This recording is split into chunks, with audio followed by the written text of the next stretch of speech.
প্রত্যেক ব্যর্থতার পরে নিজেকে নতুনভাবে তৈরি করো। আগের বার যতটুকু পড়তা তার থেকে অনেক বেশি পড়ো। সোশ্যাল মিডিয়া দেখার দরকার নেই। দিন রাত পড়ো না কেন, কি হয়? রাত 2টা 3টা পর্যন্ত পড়ো।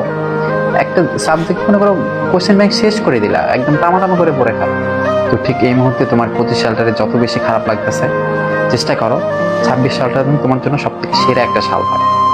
ওই লাস্ট যে কয়দিনই সময় আছে খুব বেশি বেশি পড়াশোনা করো, অনেক পরিশ্রম করো। তুমি যদি অনেক বেশি পড়াশোনা করো, পরিশ্রম করো, বিশ্বাস করো তুমি চান্স পাও। তোমার ওইভাবে প্রস্তুত করো। দিন রাত যত পারো সময়, কোনো দেখার দরকার নেই, বন্ধু বান্ধব কোনো কারোর সাথে কথাবার্তা বলার দরকার নেই, সোশ্যাল মিডিয়া চালানোর দরকার নেই। জাস্ট এক রুমের মধ্যে একটা পড়ো, 15 দিন পরিশ্রম করো। তো তোমাদের জন্য শুভকামনা যে 25 সালে যত ব্যর্থতা, যত কষ্ট, দুঃখ সবকিছুই যেন 26 সালে কেটে যায়। 26 সালটা তোমার জীবনের নতুন একটা অধ্যায় যেন সূচনা করো।